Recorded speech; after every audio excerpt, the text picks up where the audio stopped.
السلام علیکم ورحمۃ اللہ وبرکاتہ۔ حکیم لقمان اللہ تعالیٰ کے بہت بڑے ولی ہے۔ یہ وہ پاک ہستی ہے جن کے نام پر قرآن پاک کی 31ویں سورت کا نام رکھا گیا ہے۔ حکیم لقمان اپنے فرزند کو نصیحت کرتے ہوئے فرماتے ہیں، اے میرے پیارے فرزند، برائی کی آگ برائی سے نہیں بجھتی۔ جس طرح سے آگ کو پانی سے بجھایا جاتا ہے، اسی طرح برائی کو اچھائی کے پانی سے بجھایا جاتا ہے۔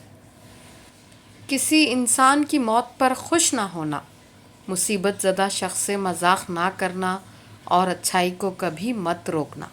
پیارے بیٹے، تم جس دن سے شکم مادر سے باہر آئے ہو، آہستہ آہستہ سے دنیا سے دور ہو رہے ہو اور آخرت کے قریب پہنچ رہے ہو۔ اس لیے تمہیں چاہیے کہ پیش آنے والی چیز کی تیاری کرو۔ تقویٰ کو تجارت قرار دو تو نفع حاصل کرو گے۔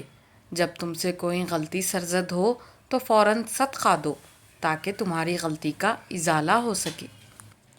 پیارے فرزند، احمق شخص کے لیے نصیحت کا سننا اتنا ہی مشکل ہے جتنا بوڑھے شخص کے لیے پہاڑ کی چڑھائی۔ اگر تم لوگوں پر ظلم کرنے کی قدرت رکھتے ہو تو ہرگز ظلم نہ کرنا، کیونکہ خدا کو تم سے انتقام لینے کی زیادہ طاقت ہے۔ جزاک اللہ۔